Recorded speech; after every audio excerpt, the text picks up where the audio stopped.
Hello everyone guys, स्वागत है आपका हमारे YouTube channel new Indian era पर। और जैसा कि आप सब जानते हैं कि हम क्लास 11th की जो बायोलॉजी है उसे हमने स्टार्ट किया है। हमने चैप्टर नंबर 1 लिविंग वर्ल्ड जो पूरा है कंप्लीट तरीके से डिटेल्ड हैंड रिटन नोट्स के साथ उसे हमने पढ़ा है। और अभी हम लोग यहाँ पर चैप्टर नंबर 2 है जो हमारी क्लास 11th बायोलॉजी का सिस्टमैटिक्स ऑफ लिविंग ऑर्गेनिज्म, तो इसको हमने स्टार्ट किया है, जिसका हमने लेक्चर नंबर 1 लेक्चर नंबर 2 अच्छे से देखा है। और अभी हम लोग यहाँ पे लेक्चर नंबर 3 देखने जा रहे हैं। यहाँ पर गाइस हम बहुत कुछ पढ़ेंगे। अच्छा, अभी तक हमने क्या पढ़ा? अभी तक हमने गाइस पढ़ा है कि डोमेन क्या होता है। देन डोमेन के बाद हमने बहुत कुछ देखा था, लाइक डोमेन के अंदर भी हमने तीन डोमेन देखे थे, आर्चिया, बैक्टीरिया, यूकारियोटा, इन तीनों डोमेन के बारे में पढ़ा। फिर डोमेन के अंदर हमने किंगडम के बारे में पढ़ा। फिर उसके बाद हमने division, phylum, classes, family, genus, species, ऐसी बहुत सी चीजें हमने कैटेगरीज के बारे में ध्यान से पढ़ा था। कुछ बच्चे कहेंगे कि ये तो रिड्यूस सिलेबस होगा या फिर आप वो भी पढ़ाओगे क्या? भाई मैं आपको बता दूं ना कि आगे वाला जो चैप्टर है ना वो इन सब के बिना नहीं समझेगा। तो मेरा पढ़ाना तो मेरे को है ही है, तो मैं पूरा पढ़ाते चल रहा हूँ, क्योंकि इसके बिना वो कॉन्सेप्ट नहीं समझेगा। और वैसे ही अगर आप नीट का पेपर दोगे या फिर MST-CT का पेपर दोगे, एंट्रेंस एग्जामिनेशन, डॉक्टर बनने के लिए, फार्मेसी में जाने के लिए, कुछ ना कुछ करने के लिए, तो ये सब तो चाहिए ही रहेगा। तो ये सब आने वाला एग्जाम में तो इनडायरेक्टली आपको पढ़ना ही है पूरा। क्या बोलती पब्लिक, पढ़ना है कि नहीं पढ़ना है, इस बात को समझ के रखना अच्छे से। तो गाइज अभी तक हमने डिटेल में अच्छे से सारी कैटेगरीज के बारे में, टैक्सोनॉमी के बारे में, सिस्टमैटिक्स, क्लासिफिकेशन, इन सब के बारे में हमने डिटेल में पढ़ लिया है। आज हम सीखने जा रहे हैं नॉमेनक्लेचर के बारे में। आपने कभी जीवन में सुना है कि हम इंसानों का नाम होमोसेपियंस है ना? तो मैं पहले इंट्रोडक्शन दे दूं कि हमारा जो चैप्टर है सिस्टमैटिक्स ऑफ लिविंग वर्ल्ड, ध्यान देना अच्छे से, हमारे सेकंड चैप्टर का नाम है सिस्टमैटिक्स ऑफ लिविंग ऑर्गेनिजम्स, ठीक है। और ये हमारा प्यारा सा एकदम छोटा सा बड़ा सा क्यूट सा कोरोना वायरस नहीं है, ये फिलहाल एक ऑर्गेनिज्म है। इसको सब बच्चे कमेंट में कह रहे थे पीछे की वीडियो में कि ये क्यूट सा कोरोना वायरस है। क्यूट सा कोरोना वायरस नहीं है ये जस्ट एनिमल है, एक एनिमल नहीं कह सकते, लिविंग ऑर्गेनिज्म है, ठीक है। और आप सब देख रहे हो न्यू इंडियन एरा, ठीक है। एरा का मतलब होता है टाइम, ठीक है। सो न्यू इंडियन एरा, ठीक है, इस बात को ध्यान देना। माय नेम इज प्रशांत और आप चाहो तो मुझे इंस्टाग्राम में फॉलो कर सकती हो। तो गाइस इसके पहले हमने पूरा important systematics, classification, text book के अकॉर्डिंग मैंने आपको पढ़ाया है। टाइप्स ऑफ क्लासिफिकेशन पढ़ा था हमने, फिर डोमेन के बारे में ध्यान से गाइस अच्छे से पढ़ा था। और तो और हमने यहाँ पे कीमो टेक्सोनॉमी है, फिर उसके बाद हमने न्यूमेरिकल टेक्सोनॉमी, क्लैडोग्रामी, फाइलोजेनी, फिर ये सब कुछ हमने अच्छे से ध्यान से देखा था। डीएनए बार कोडिंग, प्रोसेस, टेक्सोनॉमी, कैटेगरीज के अंदर हमने ये सारी चीजें अच्छे से डिटेल में पढ़ी थी, ठीक है। मैंने यहाँ पे आपको कंपलसरी कैटेगरी, फैकल्टेटिव कैटेगरी के अंदर हमने यहाँ पे यूनिट्स ऑफ क्लासिफिकेशन में ये सारा सिस्टम मैंने आपको यहाँ पे सिखाया था। तो ये सब मैंने अब तक आपको पूरा कंप्लीट तरीके से अच्छे से सिखा दिया है, ठीक है। अब गाइस हमारा यहाँ पे बारी है किसकी? अब हमारी बारी है नॉमेनक्लेचर की। देखो आपके टेक्स्ट बुक में जाओगे ना तो नॉमेनक्लेचर बहुत ही अजीब सा दिया हुआ है, और मैं आप लोग को यहाँ पे डिटेल में सारी चीजें बताने की कोशिश करना चाहता हूं। देखो एग्जैक्टली गाइस क्या है ना कि जो नॉमेनक्लेचर वाला पार्ट है, जो नॉमेनक्लेचर वाला पार्ट है, मैं आपको थोड़ा सा इंट्रोडक्शन दूंगा, बस आपको खुद ही सब समझ में जाएगा। नॉमेनक्लेचर का मतलब होता है किसी का नामकरण करना, किसी को नाम देना। अब इस दुनिया में चाहे अमेरिका जाओ, चाहे इंग्लैंड जाओ, चाहे अफ्रीका जाओ, इंडिया में आ जाओ, चाहे कहीं भी जाओ, किसी भी कंट्री, किसी भी जगह में अर्थ के अंदर जाओगे तो तुम्हें मैंगो मिलता है। अब मान लो आपको मैंने उठाया और मैंने साउथ अफ्रीका में छोड़ दिया, वहां पे जिंगल ऐसे ही करोगे और मान लो वहां पे मैंगो का मतलब होता है गाली। तुमने बोला है एक मैंगो दे, मैंगो, वो तुमको पकड़ के डंडा डाल देगा पीछे से बोलेगा गाली देता है। समझा कि नहीं समझा मैं क्या बोल रहा हूं? तो अब बताओ जरा, या फिर चलो मान लो आप ना किसी और कंट्री में गए, वहां मैंगो का मतलब कुछ और है। सिर्फ इंग्लिश भाषा में मैंगो का मतलब आम होता है। महाराष्ट्र में आओगे तो आम को आंबा म्हणतात, नॉर्थ इंडिया में जाओगे तो आम को आम ही बोलते हैं, साउथ इंडिया में आम को कुछ और कहते रहेंगे, इंग्लिश में आम को मैंगो कहते हैं। तो ये क्या चल रहा है भाई, हर कंट्री में एक ही चीज का अलग अलग नाम। इवन हमारे भारत देश के अंदर आयुर्वेद, आपको पता होगा संस्कृत भाषा सबसे पुरानी भाषा है। संस्कृत भाषा के अंदर करीबन 40 से ज्यादा नाम है मैंगो के, आम के 40 से ज्यादा नाम हैं संस्कृत भाषा में। भारत देश के अंदर सबसे पुरानी भाषा है संस्कृत। सबको नहीं आती, बड़ी ही कठिन है और बहुत आसान भी, दोनों है, कठिन भी आसान भी, समझने वाले के ऊपर डिपेंड करता है। तो सोचो यार, सिर्फ एक चीज को इतने सारे नाम, तो हम कैसे समझेंगे, कैसे सब कुछ क्लियर करेंगे। तो इसीलिए दुनिया में एक बहुत ही प्यारा सा नॉमेनक्लेचर का सिस्टम लाया गया। चलो हम सबसे पहले जानते हैं कि नॉमेनक्लेचर का सिस्टम क्या है। जिस तरीके से केमिस्ट्री में IUPAC नेम होता है, वैसे ही बायोलॉजी में भी हर एक इंसान का, हर एक ऑर्गेनिजम्स का, हर एक एनिमल का, सभी का नाम होता है। जैसे हम सब ह्यूमन बीइंग्स है तो हमारा नाम होमो सेपियंस है। अभी मैं हिंदी में इंसान कहता हूं, देखो संस्कृत में इंसान या मानव कहा जाता है, मानव या इंसान कुछ तो कहते हैं, ठीक है। और इसी तरीके से इंग्लिश में ह्यूमन कहा जाता है। तो संस्कृत में या इंग्लिश में ये तो ठीक है, बट अगर यही चीज अफ्रीका में जाओगे तो अफ्रीकन लैंग्वेज में इंसान को कुछ और कहते होंगे, रसियन में कुछ और कहते होंगे, चाइनीज में कुछ और कहते होंगे, उर्दू में कुछ और कहते होंगे। तो इसीलिए एक साइंटिफिक नेम बना दिया गया ह्यूमन बीइंग्स का, जिसका नाम है होमो सेपियन सेपियन। 2 बार सेपियन, होमो सेपियन सेपियन। समझा मैं क्या बोल रहा हूं? इस बात को ध्यान रखना अच्छे से। तो चलिए अभी हम लोग यहां पे कंप्लीट तरीके से चीजों को समझते हैं और हम देखते हैं कि नॉमेनक्लेचर करने के कितने टाइप हैं। देखो जरा ध्यान से। तो पहली बात तो नॉमेनक्लेचर आखिर होता क्या है कि the art of naming the object is in fact, मतलब कि किसी भी फैक्ट का नामकरण करना, किसी को नाम देना ही नॉमेनक्लेचर कहलाता है और इसी साइंस को हम नॉमेनक्लेचर कहते हैं। नॉमेनक्लेचर 2 टाइप का हो सकता है, एक लोकल नेम, एक साइंटिफिक नेम। 2 तरीके से हमारा यहाँ पे नॉमेनक्लेचर हो सकता है। जो लोकल नेम है, मैंने आपको समझा दिया कि हर एक रीजनल लैंग्वेज में अलग अलग लोकल नेम्स होते हैं। जैसे कि आपके एरिया में आम को आंबा बोलते हैं, तो हमारे नॉर्थ इंडिया में हमें आम बोलते हैं। Guys, I am from Madhya Pradesh, not from north India, I am from central India, that is Madhya Pradesh, living in Mumbai, ठीक है, ठाणे। ओके, तो लोकल नेम्स की अगर बात की जाए तो जो लोकल नेम्स है, ध्यान दो, लोकल नेम्स मतलब रीजनल भाषा में। अब जैसे कि अभी मैं मुंबई में रहता हूं या ठाणे के एरिया में, मानपाड़ा में मैं रहता हूं, ठाणे के मानपाड़ा में मैं रहता हूं, तो वहां पे अभी कैसा ऐसा बोलते हैं। अभी अगर मान लो कोई आया, हम लोग को बोलना है वो आया क्या, तो हम लोग बोलते हैं वो आ गेला है क्या रे समझ रहे ना क्या बोल रहा हूं मैं? हमारे में ऐसा बोलते, हमारे एरिया में ऐसा बोलते हैं।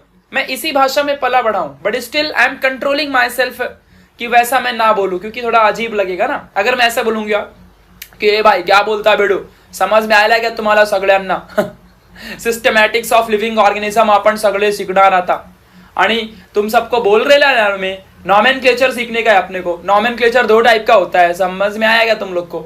लोकल नेम होता है और साइंटिफिक नेम होता है। लोकल नेम मालूम है ना अपने को कैसा रहता है, एकदम लोकल रैप्चिक तरीके से। समझ में आयला कि नहीं समझ में आयला और इसी चीज को अगर मैं डिसेंट में बोलूंगा तो मैं कैसे बोलूंगा? सो हेलो एवरीवन, आज हम सीखेंगे सिस्टमैटिक्स ऑफ लिविंग ऑर्गेनिजम्स के अंदर नॉमेनक्लेचर। नॉमेनक्लेचर हमारा 2 टाइप का होता है, that is local names and scientific names. In the local names it is totally belongs to regional language, मतलब कि एक विलेज में, एक गांव में लोग कैसे किसी चीज को डिनोट करते हैं, किस नाम से लोग पुकारते हैं। और साइंटिफिक नेम यूनिवर्सल होता है, जो एक ऑब्जेक्ट का एक ही नाम होता है। तो ये सारी चीजें हमें यहाँ पे सीखने मिलती है। तो अब आपको आई होप समझ गया रहेगा कि एग्जैक्टली हर जगह पे हर एक चीज को अलग अलग भाषा में बोला जाता है। तो लोकल नेम जो होता है, ये many plants have different names in the different country. अब अलग अलग प्लांट, अभी देखो हमारे अगर यूपी बिहार में जाओगे, हमारा इंडिया का पार्ट है, वहां पे नीम के पेड़ को नीम का बोलते रहेंगे। हमारे मध्य प्रदेश में नीम को कुछ और कहते हैं, महाराष्ट्र में नीम को कुछ और कहते होंगे, है ना? ये सारी चीजें होती हैं। मैंगो की बात की जाए तो मैंगो को ही डिफरेंट नेम होता है अलग अलग एरिया में। अगर और ये अलग अलग डायलेक्ट के हिसाब से बदलते रहता है हर एक चीज का नाम। डायलेक्ट का मतलब होता है भाषा, बोल चाल वाली भाषा। Dialect, different dialect. Dialect English का वर्ड है जिसका मतलब होता है अलग अलग भाषा, ठीक है, ध्यान देना। अब बात करते हैं साइंटिफिक नेम की। तो साइंटिफिक नेम क्या होता है? Difficulties of common name is eliminated bye scientific name. अब जैसे कि मान लो मैं तो भाई मध्य प्रदेश में पला बढ़ा, मैं 6वीं 6th स्टैंडर्ड तक मध्य प्रदेश अपने गांव में गुरुकुल में पढ़ा हूं। मैं गुरुकुल से पढ़ा हूं, ध्यान रखना, किस्मत मेरी कितनी अच्छी, ठीक है। फिर उसके बाद मैं मुंबई में आया और यहाँ पे पढ़ना चालू किया। तो वहां पे हम लोग कुछ चीजों को कुछ और कहते थे और यहाँ पे आने के बाद हम कुछ चीजों को कुछ और कहते हैं। तो ये सारी डिफरेंट चीजें होती जिन्हें आपको अच्छे से क्लियरली समझ के रखनी पड़ेगी। समझा? तो जो ये कॉमन नेम का सिस्टम है ना, जिसमें से हम समझ नहीं पाते कि अलग भाषा में क्या कहते होंगे, वहां की भाषा में क्या कहते होंगे, ये हम समझ नहीं पाते, तो ये सब जो डिफिकल्टी है साइंटिफिक नेम से दूर कर दी गई। फिर it can be used in international communication. Suppose I want mango और मैं रसिया में गया तो मैं बोलूंगा मैंगो, वो मेरे को चप्पल उतार के मार देगा, तो क्योंकि मैंगो का मतलब वहां पे कुछ और होता रहेगा, तो मैं बोलूंगा give me Mangifera indica, Mangifera indica, Mangifera indica. Mangifera indica is the name, is the scientific name for mango. अगर मैं बोलूंगा गिव मी मैंजीफेरा इंडिका, दुनिया के किसी भी कोने में जाऊंगा, मैंजीफेरा इंडिका मांगूंगा ना, मेरे को मैंगो ही मिलेगा। समझा क्या बोल रहा हूं? तो ये बात ध्यान देना। नेम प्रपोज्ड बाय आईसीबीएन, जिस तरीके से केमिस्ट्री के अंदर आईयूपीएसी एक ऑर्गेनाइजेशन है जो केमिकल की चीजों का यूनिवर्सल नाम देता है ना, उसी तरीके से आईसीबीएन यहां पर है, international code of botanical nomenclature. International code of botanical nomenclature 1 marks को इसका फुल फॉर्म पूछा जा सकता है एग्जाम में, ध्यान रखना अच्छे से। तो चलो अब यहां पे देख लो एग्जांपल्स ऑफ साइंटिफिक नेम कुछ देखते हैं। अब जैसे कि सनफ्लावर की बात की जाए तो सनफ्लावर को साइंस में, अभी इंग्लिश में तो सनफ्लावर कहते हैं, हिंदी में सूर्यमुखी का फूल कहा जाता है, तुम्हारी भाषा में कुछ और कहते होंगे। तो अब आपको क्लियर हो गया होगा कि कितनी डिफिकल्टी है भाई पढ़ने में। तो सनफ्लावर जो है एग्जैक्टली सनफ्लावर का साइंटिफिक नेम है हेलियंथस एनस। इससे अच्छा तो सूर्यमुखी ही लगता है यार, एनस बिनस बना दिया इसको। जस्ट इमेजिन सूर्यमुखी एज एनस, कैन यू इमेजिन इट? है ना?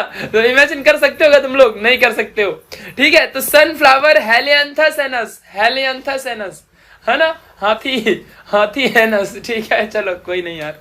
तो Helianthus anus is the scientific name for sunflower and the meaning of Helianthus is genus and anus is the species. तो सनफ्लावर एनस नाम की स्पेसीज के अंडर रिलाय करता है।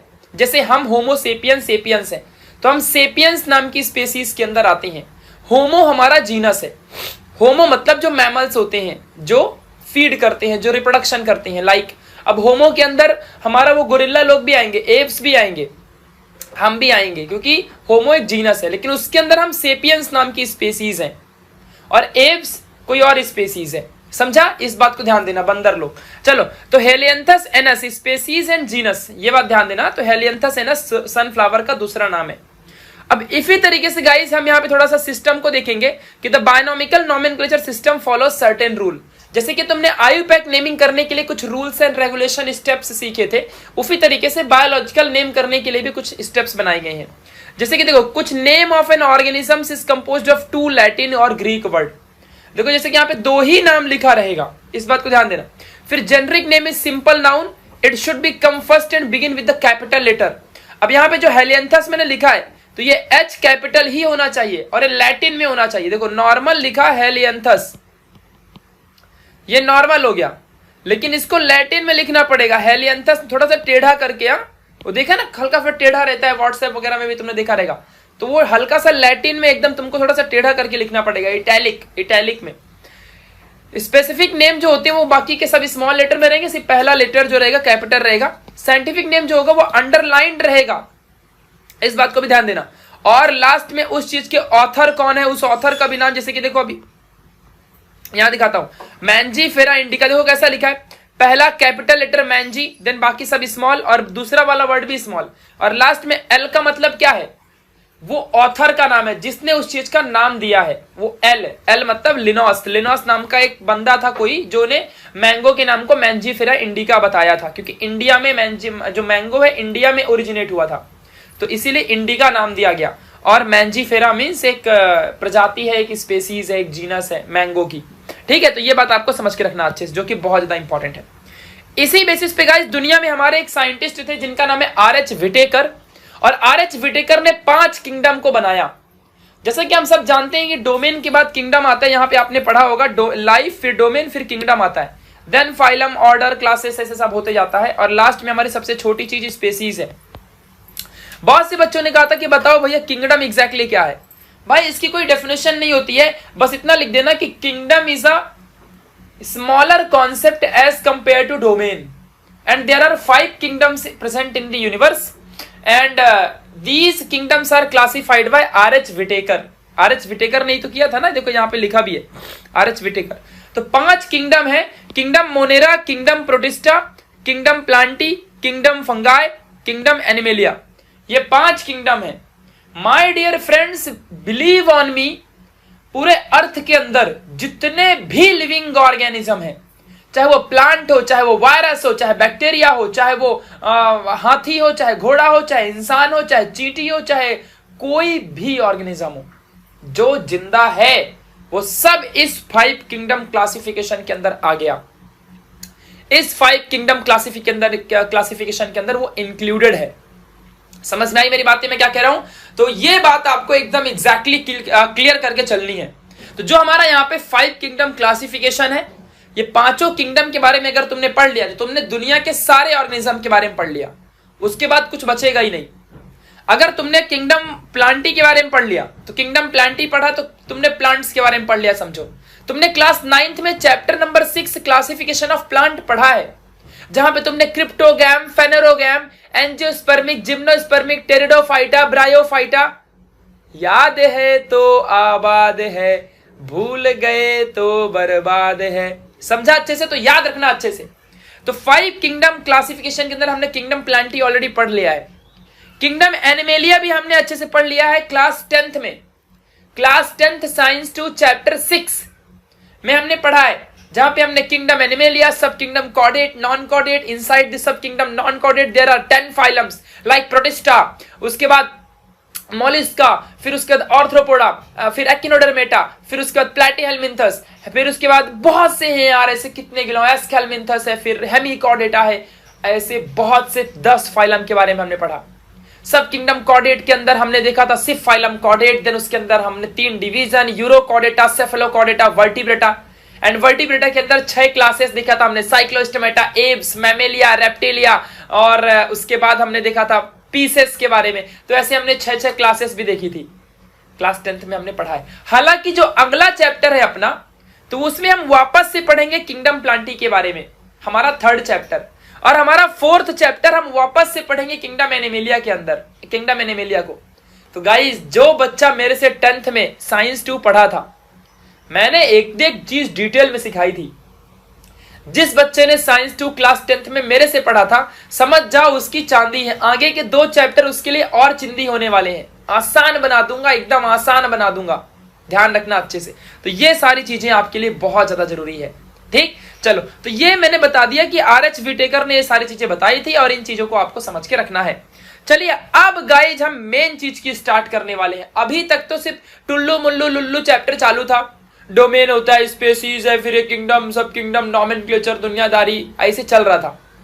2 लेक्चर ऐसे ही गए, स्टार्टिंग का इंट्रोडक्शन। अब से मेन चैप्टर, मेन बायोलॉजी आपकी अभी से शुरू हो रही है। चैप्टर नंबर 1 भी लिविंग वर्ल्ड ऐसे ही था, टेक्सोनॉमी, ये मतलब हर्बेरियम, वो उधर टेक्सोनॉमिक एड, वो की, वो ये फलाना ढिमाका, वो सब ऐसे ही। अभी तक ये भी सब ऐसे ही चल रहा था। जो चीज शुरू हो रही है वो रियलिटी में चैप्टर और बायोलॉजी अब शुरुआत हो रही है, जहां पे हम अब पढ़ने जा रहे हैं 5 किंगडम का क्लासिफिकेशन, मतलब 5 किंगडम का डीप डाउन, डीपर कॉन्सेप्ट हम सीखने जा रहे हैं। 5 किंगडम्स के पूरे डीप कॉन्सेप्ट को अब हम सीखने जा रहे हैं। तो सोच लो माय डियर फ्रेंड्स, शुरुआत रियलिटी में चैप्टर की शुरुआत अब हो रही है, सोच लो इतनी बात। तो अब हम यहां पे 5 किंगडम की डिटेल्ड इंफॉर्मेशन जानेंगे। अभी तक हम ना एकदम डिटेल में नहीं सीख पाएंगे, पता है। किंगडम प्लांटी के बारे में ही सीखेंगे तो 3-4 घंटे जाएगा। अरे भाई, 3rd चैप्टर पूरा किंगडम प्लांटी पे है तुम्हारे क्लास 11th में, आगे हम पढ़ेंगे। किंगडम एनिमेलिया पूरे 10 से 15 पेज का चैप्टर है, उसको भी हम पढ़ेंगे। तो अब इसमें अभी हम क्या करने वाले हैं, हम 5 किंगडम के बारे में एक इंफॉर्मेशन जानेंगे। मतलब हम ये जानेंगे माय डियर फ्रेंड्स कि आखिर किंगडम मोनेरा क्या है, इसमें क्या होता है, कौन से टाइप के ऑर्गेनिज्म आते हैं, ये सब जानेंगे। किंगडम प्रोटिस्टा क्या है, इसमें कौन से टाइप के ऑर्गेनिज्म आते हैं, किंगडम प्लांटी क्या है, किंगडम फंगाई क्या है, किंगडम एनिमेलिया। मतलब एक 10 से 15-20 लाइन में एक प्रॉपर इंफॉर्मेशन जानेंगे सारे किंगडम के बारे में, और एग्जाम्पल्स भी जानेंगे कुछ एनिमल्स के। मतलब कि एक बात ध्यान रख लो, अगर आप ये पढ़ लेते हो ना तो आने वाले 2 चैप्टर जो है, 3rd चैप्टर और जो आपका 4th चैप्टर है, वो सारे चैप्टर आपके इजी बनने वाले हैं। तो गाइस फोकस करना, मैंने बहुत सुंदर नोट्स बनाई है, टेक्स्ट बुक के प्रॉपर इंपॉर्टेंट पॉइंट्स को उठा करके मैंने प्रॉपर सेटिंग की है। तो इट्स रिक्वेस्ट कि आप सब यहां प्रॉपर फोकस करोगे और आप अच्छे से पढ़ाई करोगे। तो चलिए शुरुआत करते हैं। Salient feature of 5 kingdom. Salient feature मतलब होता है कि एकदम proper most important features of the kingdom, ये हम जानेंगे। सबसे पहला है किंगडम मोनेरा। हम 5 किंगडम के बारे में पढ़ेंगे। हो सकता है इस वीडियो में कुछ ही किंगडम पढ़ पाए, क्योंकि हम डिटेल में जानेंगे सभी किंगडम्स के बारे में। अगर आपने इतना पढ़ लिया तो आप चाहे कॉलेज के टीचर्स को जवाब दो, चाहे तो आप ट्यूशन अगर आप जाते रहोगे तो वहां जवाब दो, कहीं भी जाओ, मजा आ जाएगा आपको एकदम धमाकेदार तरीके से। चलो तो किंगडम मोनेरा की बात करेंगे अभी हम।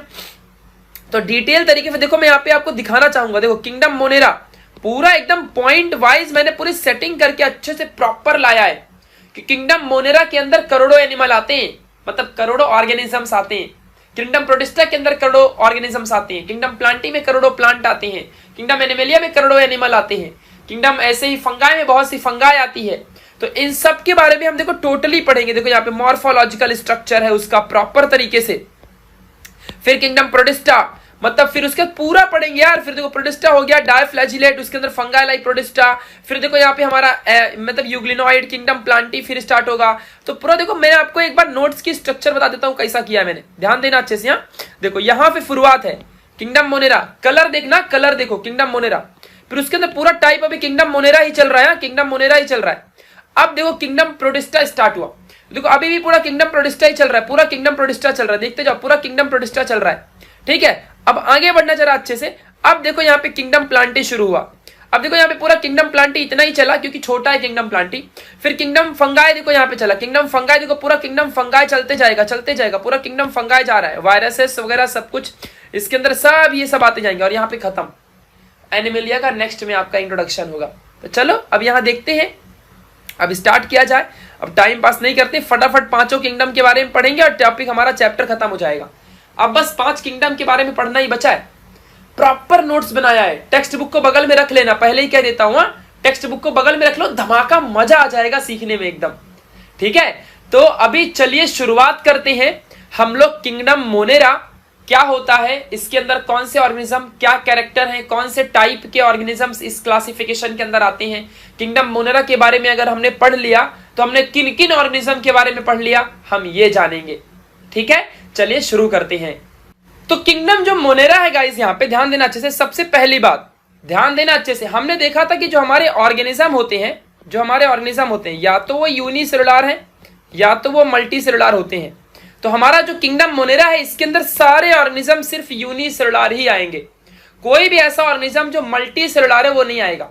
मल्टी सेलुलर मतलब होता है जो बड़े बड़े ऑर्गेनिजम्स हैं, मतलब जो बड़े ऑर्गेनिज्म जैसे कि हम सब, हाथी, घोड़ा, एनिमल, गाय, भैंस, कुत्ता, बिल्ली, चूहा, ये सब these are multi cellular organisms, जो सीधी आंखों से हमें दिखाई देते हैं, जो हमें माइक्रोस्कोप पे देखना पड़ता है, लाइक वायरस, बैक्टीरिया, अमीबा, पैरामोसियम, ये सब दीज आर यूनिसेलुलर ऑर्गेनिजम्स। और किंगडम मोनेरा के अंदर हम इन्हीं यूनिसेलुलर ऑर्गेनिजम्स की स्टडी करते हैं। अब आगे देखो मैंने कैसे नोट्स बनाया, प्लीज टेक्स्ट बुक अपने बगल में रखना और फिर मेरी नोट्स देखना, कितना धमाका हो जाएगा। यूनिसेलुलर ऑर्गेनिजम्स के अंदर हैविंग प्रोकैरियोटिक सेल, ये एक्स्ट्रा इंफॉर्मेशन है जो तुम्हारे बुक में नहीं दिया है। तो कंटेन्स यूनिसेलुलर, मतलब किंगडम मोनेरा के अंदर वही ऑर्गेनिज्म आएंगे जो यूनिसेलुलर हैं, और हर यूनिसेलुलर ऑर्गेनिजम्स प्रोकैरियोटिक सेल वाला होता है। कुछ यूकैरियोटिक वाले भी होते हैं। यूकैरियोटिक सेल कौन है, मैंने सिखाया है ऑलरेडी आपको। यूकैरियोटिक सेल वो होता है जिसके अंदर न्यूक्लियस वेल डेवलप्ड है। प्रोकैरियोटिक सेल वो होता है जिसके अंदर न्यूक्लियस वेल डेवलप्ड नहीं होता। तो यूनिसेलुलर ऑर्गेनिजम्स ही किंगडम मोनेरा में आते हैं और वही यूनिसेलुलर ऑर्गेनिजम्स किंगडम मोनेरा में आएंगे जिनके अंदर प्रोकैरियोटिक सेल होता है। मैंने आपको यहां पे सिखाया भी है, ध्यान से देखो अच्छे से, कि सेल प्रोकैरियोटिक यूकैरियोटिक दोनों होता है। यूकैरियोटिक के अंदर मल्टी यूनि दोनों आते हैं। यूकैरियोटिक मतलब जिसके अंदर न्यूक्लियस वेल डेवलप्ड है, उसके अंदर मल्टी सेलुलर यूनिसेलुलर दोनों ऑर्गेनिज्म है। बट यहां पे प्रोकैरियोटिक के अंदर भी सिर्फ यूनिसेलुलर ऑर्गेनिजम्स ही है। तो प्रोकार्योटिक वाला यूनिसेलुलर का मतलब क्या है? जिसके अंदर न्यूक्लियस वेल डेवलप्ड नहीं है। और यूकार्योटिक वाले यूनिसेलुलर का मतलब क्या है? जिसके अंदर न्यूक्लियस वेल डेवलप्ड है और सिंगल सेल है। तो सिंगल सेल तो कैसा भी हो सकता है ना, सेल के अंदर न्यूक्लियस होता है। तो ऐसा भी तो हो सकता है ना कि एक सेल सिंगल सेल वाला ही हो लेकिन न्यूक्लियस वेल डेवलप्ड हो, तो वो तो यूकार्योटिक में आएगा।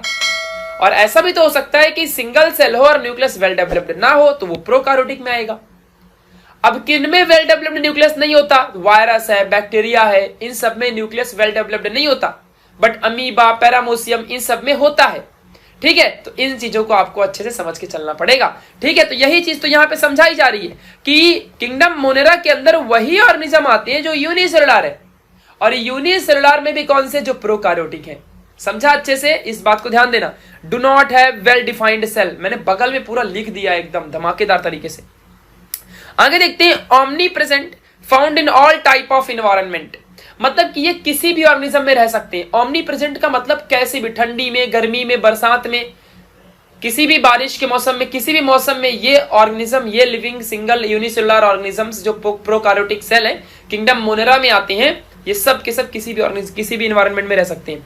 ट्रॉपिज्म की बात अगर की जाए, ट्रॉपिज्म जानते हो ना क्या होता है? आपने क्लास 9th में ट्रॉपिक लेवल पढ़ा था। ट्रॉपिज्म मतलब होता है किस लेवल में तुम रह के अपनी जिंदगी को आगे डेवलप करते हो। तो जैसे कि ये हेट्रोट्रॉपिक, क्रीमोट्रॉपिक, फोटोट्रॉपिक कैसे भी हो सकते हैं। हमने पढ़ा था ना कि trophic levels in the plants, जो प्लांट हमारे जो प्लांट होते हैं वो केमिकल की तरफ अट्रैक्ट होकर ग्रो करते हैं, उन्हें कीमोट्रॉपिक कहते थे हम।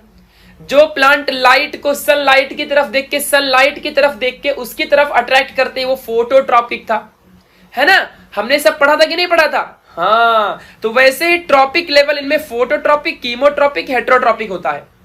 अब आपको एक बात बताता हूं, जो लाइट के वजह से ये ऑर्गेनिजम्स अपने आप को ग्रो कराते हैं और या जो केमिकल की वजह से अपने आप को ग्रो कराते हैं, वो फोटोट्रॉपिक और कीमोट्रॉपिक दोनों है।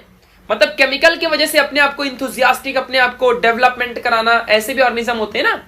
और कुछ केमिकल की वजह से, कुछ लाइट की वजह से, तो ऐसे ऑर्गेनिज्म बहुत कम है, फ्यू है। लेकिन हेट्रोट्रॉपिक जो डिफरेंट कंडीशन में कैसे भी रह सकते हैं, वो मेजॉरिटी है उनकी।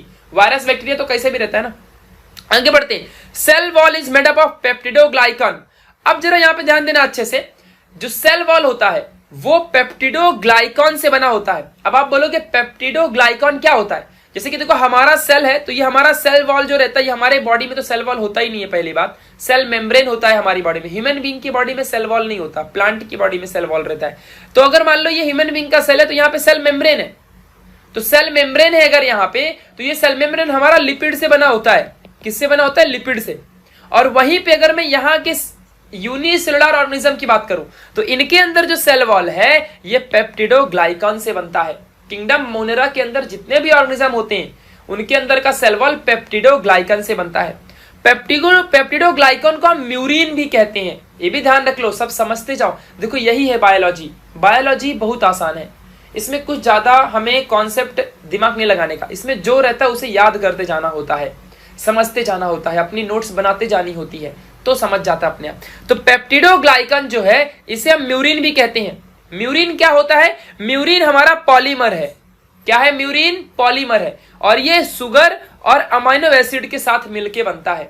तो ये बात ध्यान देना अच्छे से। हाँ, तो हमारा ये बात समझ के रखो, म्यूरिन एक पॉलीमर है। आप बोलोगे पॉलीमर क्या होता है? तो आपने science 1 class 10th carbon compound में पॉलीमर के बारे में पढ़ा था। पॉलीमर, मोनोमर, है ना। तो पॉलीमर एक ऐसा स्ट्रक्चर होता है जो बहुत से छोटे छोटे स्ट्रक्चर से बनता हो, उसे हम पॉलीमर कहते हैं। जैसे कि देखो अभी इथीन होता है ना, इथीन, तो बहुत से छोटे छोटे इथीन अगर मिलके एक बड़ा सा इथीन बनाएंगे ना, उसे हम कहेंगे पॉलीथीन। और यही वो प्लास्टिक होता है जो तुम यूज करते हो, बैग, प्लास्टिक बैग, पॉलीथीन। समझा? ये बात ध्यान देना। तो पॉलीथीन पॉलीमर है और इथीन मोनोमर है। इथीन एक सिंगल स्ट्रक्चर होता है, छोटे छोटे। जैसे एक बड़ी सी दीवार बनाओगे तो छोटा छोटा ब्रिक्स यूज करते हो ना, तो छोटा ब्रिक्स मोनोमर है, बड़ी सी दीवार पॉलीमर है। छोटे छोटे ब्रिक्स को मिला के बड़ी दीवार बनती है। तो वैसे ही पॉलीमर है हमारा यहाँ पे पेप्टिडोग्लाइकन। आगे बढ़ते हैं, एक चीज यहाँ पे सीख लो अच्छे से। अगर मैंने बोला कि किंगडम मोनेरा के अंदर यूनिसेलुलर ऑर्गेनिजम्स आते हैं और हर यूनिसेलुलर ऑर्गेनिजम्स यहाँ पे जो होंगे प्रोकार्योटिक सेल वाले होंगे, मतलब इनके अंदर न्यूक्लियस वेल डिफाइंड नहीं रहेगा। तो अगर मैंने कहा कि किसी सेल में न्यूक्लियस वेल डिफाइंड नहीं है तो इसका मतलब क्या है? इसका मतलब यह है कि DNA present in the cell having small double stranded structure is called nucleoid. ये इनमें न्यूक्लियोइड प्रेजेंट रहता है, समझा? तो प्रोकार्योटिक सेल के अंदर डीएनए बहुत स्मॉल और डबल स्ट्रैंडेड होता है, जिसे हम न्यूक्लियोइड कहते हैं, और ये प्रोकार्योटिक सेल के अंदर ही होता है। तो ये बात जान के ध्यान रखना अच्छे से। अब आगे बढ़ते हैं गाइस, यहाँ पे मेम्ब्रेन बाउंड ऑर्गेनेले जो होता है ये एब्सेंट होता है। जो प्रोकार्योटिक सेल होते हैं ना, प्रोकार्योटिक सेल, अब आप बोलोगे मेम्ब्रेन बाउंडेड ऑर्गेनेले क्या होते हैं?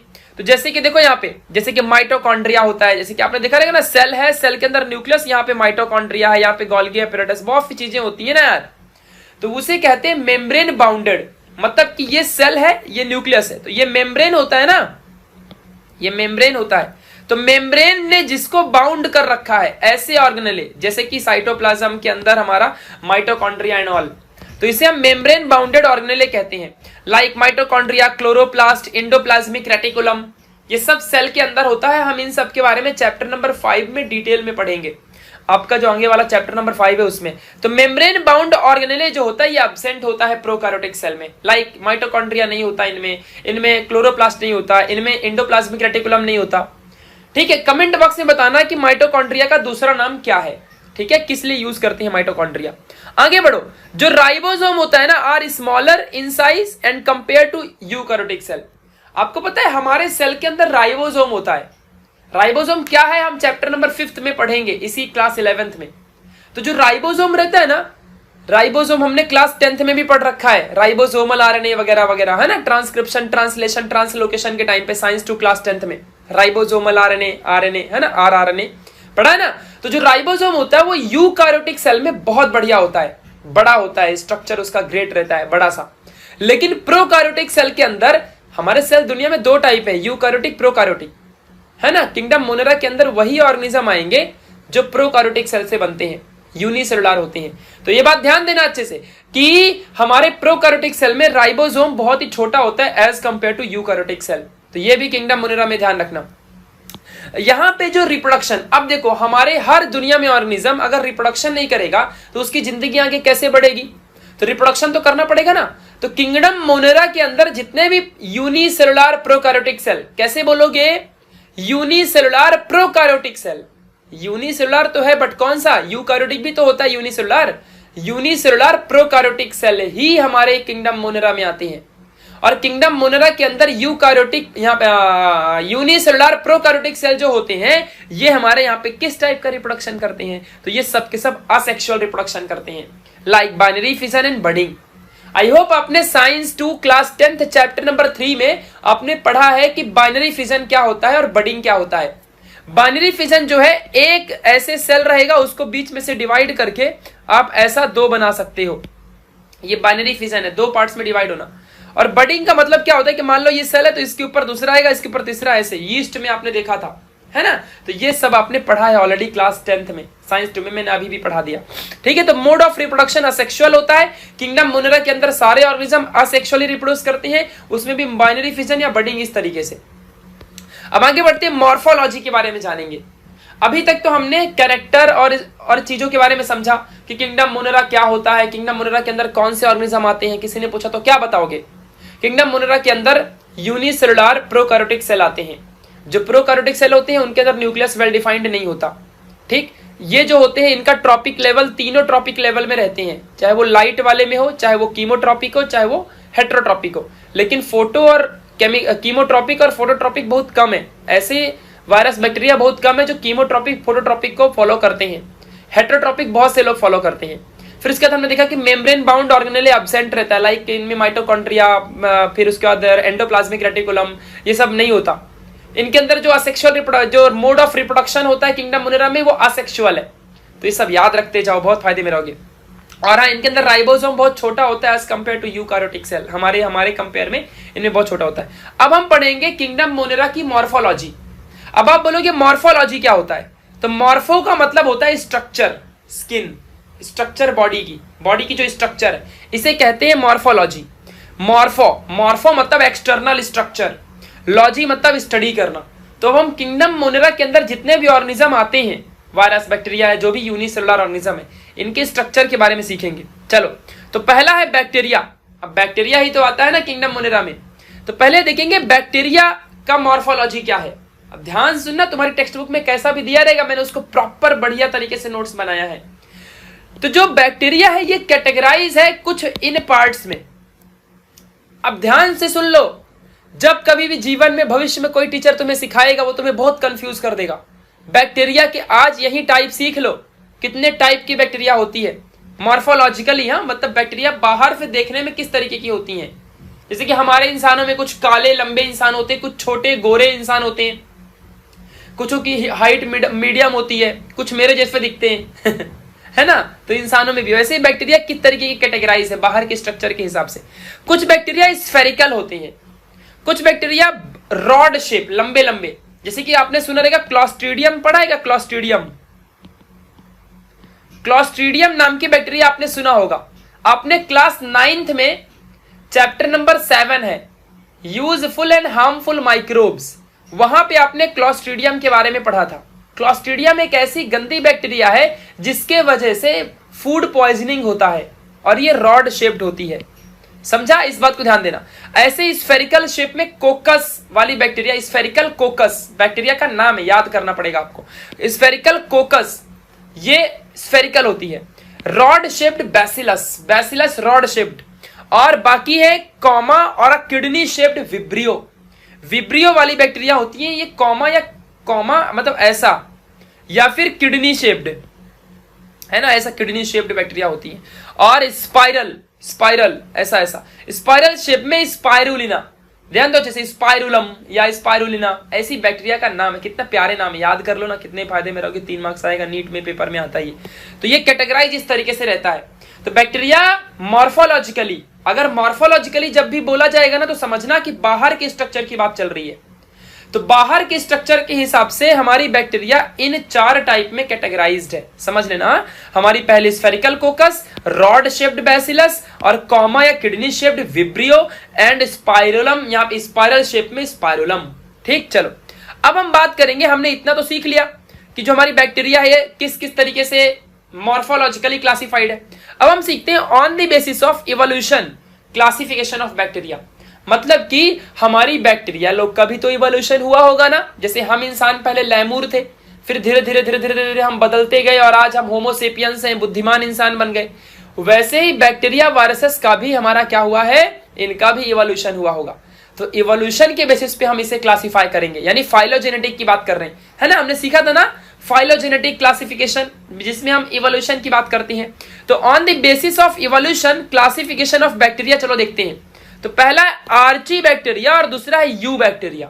द मोस्ट इंपॉर्टेंट, जिंदगी में जब जब बैक्टीरिया की स्टडी होगी तो ये 2 नाम हमेशा आते हैं, आर्ची बैक्टीरिया है कि यू बैक्टीरिया है। जब तुम डॉक्टर बनोगे तो पूछोगे भाई दवाई कौन सी बनानी है, आर्ची बैक्टीरिया यू बैक्टीरिया, कौन सी बैक्टीरिया ये, ऐसे पढ़ना पड़ेगा। आर्ची बैक्टीरिया बहुत ही एंशिएंट होती है, ठीक है। तो on the basis of evolution bacteria 2 type की होती है, इवोल्यूशन के बेसिस पे, और मॉर्फोलॉजिकल बेसिस पे ये सारी आपको याद रखनी है, ठीक है। मॉर्फोलॉजिकल मतलब बाहर के दिखने के हिसाब से। अब देखो यहाँ पे चलो बात करते हैं सबसे पहले on the basis of evolution. अब यही चीज आपकी टेक्स्ट बुक में बहुत ही जंबल कर दिया है, मैंने इसको प्रॉपर मस्त तरीके से बनाया है, देख लो अच्छे से। तो on the basis of evolution classification of bacteria, पहला है आर्ची बैक्टीरिया, दूसरा है यू बैक्टीरिया। अब चलो देखते हैं अच्छे से, आर्ची बैक्टीरिया की बात करेंगे। आर्ची बैक्टीरिया में क्या होता है, they are differentiated from others on the basis of cell structure. Archaebacteria जो है ये सबसे यूनिक क्यों है, क्योंकि इसके अंदर जो सेल का स्ट्रक्चर है वो बहुत डिफरेंट है, बहुत अलग तरीके का है, आगे दिखाऊंगा, बहुत अलग तरीके का होता है। और ये इन्हें हम एक्सट्रीमोफाइल्स भी कहते हैं। अच्छा, एक्सट्रीमोफाइल्स का मतलब क्या होता है, ध्यान दो।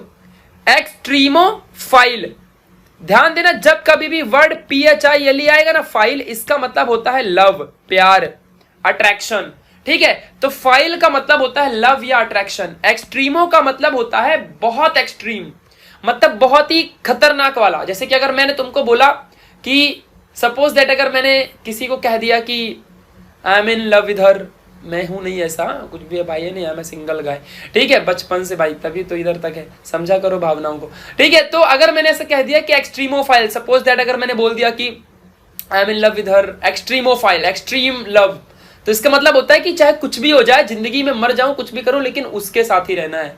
This is extremophile. तो फिलहाल यहाँ पे आर्ची बैक्टीरिया का मतलब क्या है कि आर्ची बैक्टीरिया जो होती है ये एक्सट्रीमोफाइल्स होती हैं। मतलब कि अगर ये टेम्परेचर, तो खतरनाक टेम्परेचर में रहेंगे। सैलिनिटी या ह्यूमिडिटी होती है ना, खतरनाक ह्यूमिडिटी में, कितना भी बैड कंडीशन हो, कितनी भी खतरनाक कंडीशन हो, कैसी भी कंडीशन हो, ऐसे कंडीशन को ये लव करते हैं, एक्सट्रीमोफाइल्स होते हैं। Found in salty lake. अब देखो, नमक में हम मर जाते हैं, ये बैक्टीरिया जिंदा रहती है। Salty lake, volcanic craters and hot spring. मतलब हॉट स्प्रिंग मतलब समझते हैं ना, बसंत की ऋतु जो गर्मी वाली। तो कैसे भी सिचुएशन आन दो, ये एक्सट्रीमोफाइल्स होते हैं, ये खतरनाक कंडीशन में रहने के लिए जाने जाते हैं। ये बात ध्यान देना अच्छे से। आगे बढ़ते हैं। जो आर्ची बैक्टीरिया है गाइस, एग्जाम में 3 मार्क्स को आता है, डिस्क्राइब आर्ची बैक्टीरिया या डिस्क्राइब यू बैक्टीरिया। तो लिख देना, पहला पॉइंट तो यही लिखना कि आर्ची बैक्टीरिया। लिखने का तरीका सीखो, कैसे लिखोगे एग्जाम में? Archaebacteria is the totally related to classification of bacteria on the basis of evolution. तो archaebacteria is the type of bacteria on the basis of evolution of the bacteria. मतलब कि evolution के basis पे हमने classify किया था, तो पहला आर्ची बैक्टीरिया उसी बेसिस पे आता है। मतलब बैक्टीरिया का एक ऐसा टाइप जो इवोल्यूशन के बेसिस पे रिलेटेड है। ऐसे यू बैक्टीरिया भी। आर्ची बैक्टीरिया बहुत ही डिफरेंट होता है, स्ट्रक्चर इसका डिफरेंट होता है। एक्सट्रीमोफाइल्स, खतरनाक कंडीशन में जिंदा रहने के लिए जाना जाता है। और ये हेलोफाइल है। हेलोफाइल का मतलब अब जरा यहां पे समझना। हेलो, हेलो कौन? हम बोल रहे। एक बीच में गाना आया था, है ना, हेलो वाला गाना याद आया मेरे को। कौन सा था यार? था ना एक, उसको क्या बोलते हैं, वो फोन काट दी मम्मी आ गई का, है ना, ए शर्मा गई का, फोन काट दी मम्मी आ गई का, ए, है ना। कैसे भी गाने बनाते हैं यार लोग, मतलब कुछ भी, मतलब भाई ऐसा भी होता है क्या? बात करते हैं? नहीं, मैं तो ऐसा भी कभी तक फील नहीं किया। हेलोफाइल की बात की जाए तो दे, यहां पे जरा ध्यान देना अच्छे से। यहां पे एग्जैक्टली जो चीजें होती है, high salinity, they can live in high salinity. Salinity मतलब जो अगल बगल का पूरा टेम्परेचर है उसे कहते हैं। ये कैसे भी एक्सट्रीम कंडीशन में रह सकते हैं, जो हमारे हेलोफाइल का मतलब होता है। हेलो मतलब सैलिनिटी, हेलोस एक शब्द होता है, हेलोस। हेलोस का मतलब होता है सैलिनिटी, और फाइल मतलब लव। तो कितने भी खतरनाक सैलिनिटी की कंडीशन में रह सकते हैं। दे आर मॉर्फाइल, ध्यान देना अच्छे से, दे आर मॉर्फाइल, जरा ध्यान देना अच्छे से। थर्मोफाइल, एग्जैक्टली मैंने यहां पे दा अलग लिख दिया ना, ऐसा लग रहा है दे आर। तो दे आर थर्मोफाइल। थर्मो का मतलब होता है हीट, टेम्परेचर, तो stand with high temperature. They are methanogenic, तो ये बेसिकली ऐसी बैक्टीरिया हैं जो बायोगैस प्रोड्यूस करती हैं। मिथेनोजेनिक, मीथेन, मीथेन CH4 आपने नाम सुना होगा, मीथेन। मिथेनोजेनिक, जेनिक का मतलब होता है टू जनरेट, टू क्रिएट। तो मिथेनोजेनिक मतलब बायो, मीथेन को क्रिएट करना। मीथेन गैस का दूसरा नाम बायोगैस है। चैप्टर नंबर 14 या 15 में पढ़ा है, क्लास 9th में। तो CH4 जो होती है ये बायोगैस होती है। तो मिथेनोजेनिक मतलब मीथेन गैस को क्रिएट करना। तो हमारी जो आर्ची बैक्टीरिया होती हैं ये बेसिकली बायोगैस प्रोडक्शन में हेल्प करती हैं। तो एक बात कितना आसान है ना कि classification on the basis of evolution, there are 2 bacteria, archaebacteria and eubacteria. Archaebacteria is totally different on the basis of cell structure. This is the exactly extremophile. They are halophile, they are thermophile. 4-5 point बन गए। दे are methanogenic, समझा अच्छे से, biogas production में help करते हैं। और salty lake, volcanic type में और हॉट स्प्रिंग में कैसे भी रह सकते हैं। अब बात करते हैं कुछ एग्जांपल्स लाइक स्पाइरलम, स्पाइरोशीट। इसे CHET को चीट नहीं पढ़ना, स्पाइरोशीट, शीट, स्पाइरोशीट, समझा, ऐसा पढ़ते हैं स्पाइरोशीट। स्पाइरलम, तो कॉकस, फिर कोकोबैसिलस, विब्रियो बैसिलस, ये सब के सब हमारे टाइप हैं। किसके? ये सब के सब टाइप है हमारे किस बैक्टीरिया के? हमारे आर्ची बैक्टीरिया के। तो ऐसे ही गाइस बैक्टीरिया होती हैं। कुछ कॉकस होती हैं जो गोल गोल होती हैं, स्फेरिकल, कुछ कोकोबैसिलाई, फिर यहाँ पे कुछ विब्रियो लंबी लंबी कॉमा शेप में, देखो ना कॉमा शेप में ऐसा, फिर कुछ कुछ बैसिलस रॉड शेप में होती हैं। तो स्पाइरुलम एंड स्पाइरोशीट, ये बैक्टीरिया का नाम आपको अच्छे से याद रखना है, ठीक है। तो ये सारी चीजें आपको समझ लो, सभी के नाम यहाँ पे दिया है, ये सब आर्ची बैक्टीरिया के अंदर आते हैं। मतलब यहाँ के जितने भी टाइप है सब आर्ची बैक्टीरिया में आते हैं, समझा, ये बात ध्यान देना। अब हम थोड़ी सी बात करेंगे यार किसकी, अब हम बात करेंगे यू बैक्टीरिया की। अब देखो ये भी हमारा इवोल्यूशन के बेसिस पे टाइप है। तो ये जो क्या होता है रियलिटी में अगर बोला जाए तो ये ट्रू बैक्टीरिया है। अभी तक जो ये आर्ची बैक्टीरिया थी ये सबसे पुरानी बैक्टीरिया होती हैं, ये बहुत एक्सट्रीम कंडीशन में रह लेती हैं, बहुत ही खतरनाक कंडीशन में रहती हैं। बट सच्ची बात बोलूं ना तो जो हमारा यहाँ पे यू बैक्टीरिया है ये ट्रू बैक्टीरिया माना जाता है। सच्चा जो एक ओरिजिनल बैक्टीरिया है तो ये यही है। बाकी आर्ची बैक्टीरिया तो ठीक है, भले एक्सट्रीम कंडीशन में रहता है, हेलोफाइल है, थर्मोफाइल है, मिथेनोजेनिक है, ये सब नाम याद करो, मजा आता है। कितना अच्छा बायोलॉजी है ना। अगर मंत्र पढ़ा जाए तो मंत्र बना सकते हो। ओ मद्रम बद्रम मिथेनोजेनिक हेलोफाइल थर्मोफाइल एक्सट्रीमोफाइल ले फाइल फाइल फाइल फल फला फल फाइल। तो you bacteria is a reality में ट्रू बैक्टीरिया। ऐसा क्यों कहते हैं? क्योंकि जो बैक्टीरिया होती है किंगडम मोनेरा के अंदर हमने क्या पढ़ा था? किंगडम मोनेरा के अंदर हम पढ़ा था कि जितनी भी सेल वॉल होता है ये पेप्टिडोग्लाइकान से बनता है। तो हमारे जो यहाँ पे यू बैक्टीरिया है इसके अंदर भी सारे के सारे जो सेल वॉल हो पेप्टिडोग्लाइकान से ही बनते हैं। And this is the reason कि ये ट्रू बैक्टीरिया है, क्योंकि किंगडम मोनेरा के अंदर ही हम अभी पढ़ रहे हैं भाई, ये किंगडम मोनेरा में ही आता है। सारी बैक्टीरिया किंगडम मोनेरा में आती हैं। हम पूरी बैक्टीरिया, चाहे वो आर्ची बैक्टीरिया चाहे यू बैक्टीरिया, सब हो। तो यू बैक्टीरिया एक ट्रू बैक्टीरिया है जो पेप्टिडोग्लाइकान यहाँ पे दिया है, ये सेल वॉल पेप्टिडोग्लाइकान से इसका बनता है। फाउंड कहां होता है, आखिर कहां पाया जाता है? ये कितना प्यार से देखो, मैंने इसी चीज को आपके टेक्स्ट बुक में कितना बड़ा बड़ा लिखा होगा ना, मैंने कितना प्यार से इसको देखो नोट्स बनाई, कितनी देखो अच्छे से एकदम इसकी वैल्यू करो। ये नोट्स आपको 4-4 हजार 5-5 हजार में ऑफलाइन वाले बेचते हैं। सोचो ये मैं आपको फ्री में प्रोवाइड करूंगा। मुझे कम से कम 10 से 15 घंटे गए हैं इन नोट्स को बनाने में, सोच लेना। ठीक है, देखो तो फाउंडेड एज, आप टेक्स्ट बुक बगल में रखो, founded as autotrophic and heterotrophic both. मतलब कि यू बैक्टीरिया ऐसी होती है जो खुद से भी खाना बनाती हैं और दूसरे के ऊपर भी डिपेंडेंट रहती हैं। कुछ कुछ ऐसी भी, जैसे कि हम इंसान तो भाई हेटेरोट्रॉपिक है, प्लांट ऑटोट्रॉपिक है। तो ये बैक्टीरिया ऐसी होती है कि ये हेटेरोट्रॉपिक और ऑटो दोनों होती हैं। ऑटोट्रॉप्स में कैसी कैसी कौन कौन सी बैक्टीरिया हैं, जरा ध्यान दो अच्छे से। ऑटोट्रॉप्स में like pigment, chlorophyll a, chlorophyll b, carotene और ज़ैंथोफिल, ये वाली जो यहाँ पे पिगमेंट है, पिगमेंट का मतलब होता है कलर, ये पत्तियों में पाया जाता है, लीफ में, जो हमारी लीफ होती है ना, लीफ, इन सब में पाया जाता है ये। ठीक है, ग्रीन लीफ में। दे आर फोटोसिंथेटिक, फोटो मतलब लाइट, सिंथेटिक मतलब क्रिएट करना। तो लाइट क्रिएट करना नहीं है, लाइट के थ्रू क्रिएट करना खाना अपना। तो ऑटोट्रॉपिक बैक्टीरिया लाइट के थ्रू खाना बनाती हैं with the help of pigment. हमारे बॉडी में नहीं सॉरी, प्लांट की बॉडी में 4 टाइप के पिगमेंट होते हैं, chlorophyll a, chlorophyll b, carotene, xanthophyll. ये सारे कलर्स होते हैं, pigment are the colours. Pigment का मतलब कलर होता है जो प्लांट की पत्तियों में पाया जाता है। ठीक है, तो और इन्हीं पत्तियों का इस्तेमाल करके, इन्हीं पत्तियां जो होती हैं, यही पत्तियां, यही लीफ जो होती है ना, पत्तियां जो लीफ होती हैं, यही पत्तियां, यही लीफ जो होते हैं ना, लाइट का इस्तेमाल करके ये खाना बनाते हैं। These are photosynthetic. These are chlorobium, chromatium and cellular filamentous present in the fresh water. तो जो हमारे ऑटोट्रॉपिक बैक्टीरिया ये फ्रेश वाटर में प्रेजेंट होती है, फिलामेंटस टाइप की होती है। फिलामेंटस मतलब कैसा, मान लो अगर ये बैक्टीरिया है तो इसके अगल बगल ऐसे ऐसे फिलामेंट रहेंगे, फिलामेंट रहेंगे, समझा? तो फिलामेंट मतलब हेयर लाइक स्ट्रक्चर, तो ये सब रहता है। अब बात करते हैं हेटेरोट्रॉपिक की, बात करते हैं। तो हेटेरोट्रॉपिक का मतलब दे आर मोस्ट एबुंडेंट। एबुंडेंट का मतलब होता है बहुत ज्यादा पाया जाता है, प्रचुर मात्रा में, बहुत ज्यादा है। तो they are abundant. They are decomposer. अगर मान लो आपने आज कुछ खाना फेंक दिया, रख दिया, तो ये जो डिकम्पोज करती है ना बैक्टीरिया, ये होती है। इसीलिए तो हम इन्हें ट्रू बैक्टीरिया कहते हैं, क्योंकि ये हमारी लाइफ में यूज होती हैं, हमें हेल्प करती हैं बहुत सी चीजों में। तो they are decomposer used in the break down of large molecules. अब जो डिकम्पोज करता है, मान लो कोई बैक्टीरिया किसी चीज को डिकम्पोज कर रही है, तो वो बड़े अमाउंट में ही यूज की जाएगी ना, बड़े लार्ज अमाउंट में वो यूज किया जाएगा ना, समझा अच्छे से मैं क्या बोल रहा हूं? तो used in a break down of large molecules.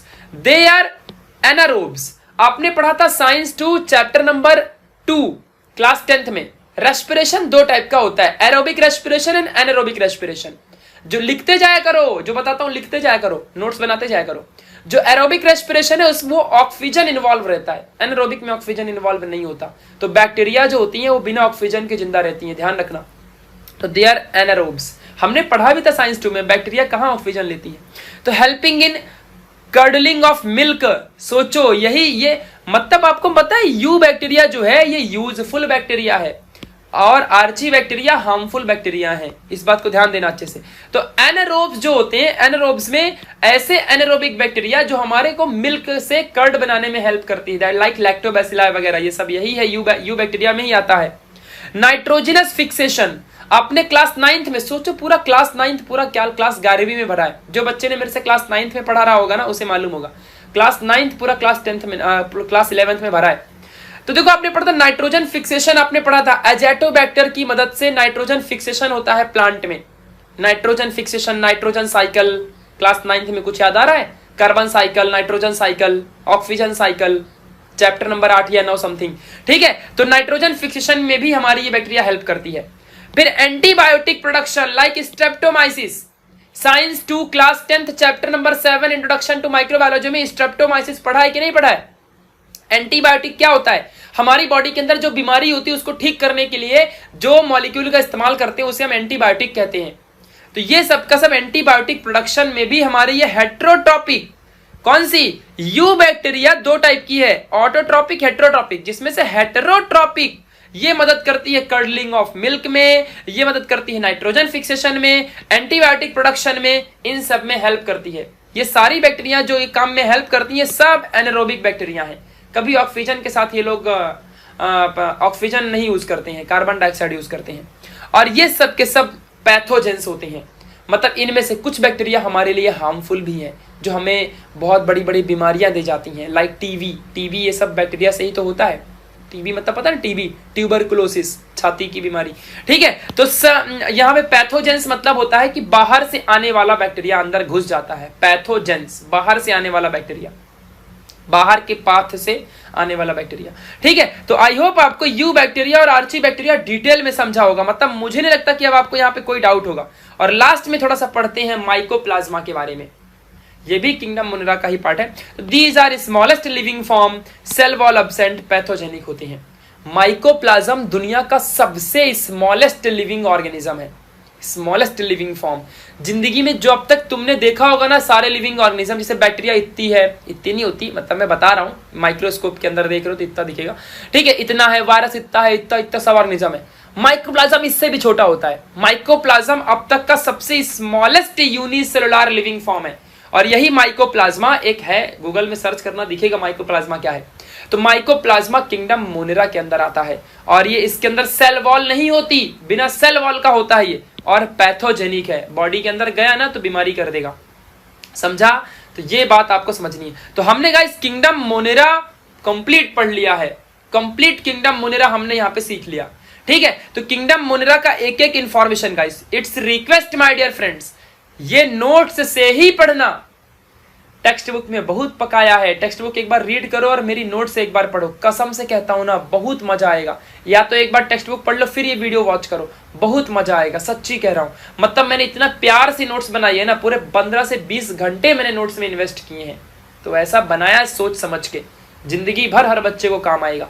तो सपोर्ट करो और इन्हें पढ़ो, इन नोट्स को डायग्राम के साथ पढ़ो। अब नेक्स्ट चैप्टर में हम किंगडम प्रोटिस्टा के बारे में जानेंगे। तो किंगडम मोनेरा के सारे पॉइंट बार बार याद करते रहना अच्छे तरीके से और ध्यान से पढ़ते रहना, ठीक है। तो गाइज अब इसी तरीके से अब हमको अलविदा कहने का नंबर आ रहा है। मैं जानता हूं बहुत से बच्चों को अभी पता ही नहीं चला होगा कि कब टाइम बीत गया, कब टाइम चला गया, बहुत से बच्चों को मालूम ही नहीं पड़ा होगा। तो my name is Prashant and thank you so much for watching this video. और आप सब मुझे इंस्टाग्राम में फॉलो भी कर सकते हो, ठीक है, चाहो तो। और वीडियो अच्छा लगा हो तो लाइक किए बिना मत जाना यार, और सब्सक्राइब कर देना चैनल को, और सभी अपने फ्रेंड्स में जरूर शेयर करो। हम बहुत जल्दी सिलेबस अब खत्म करेंगे। तब तक के लिए bye bye, thanks a lot for watching, thank you so much.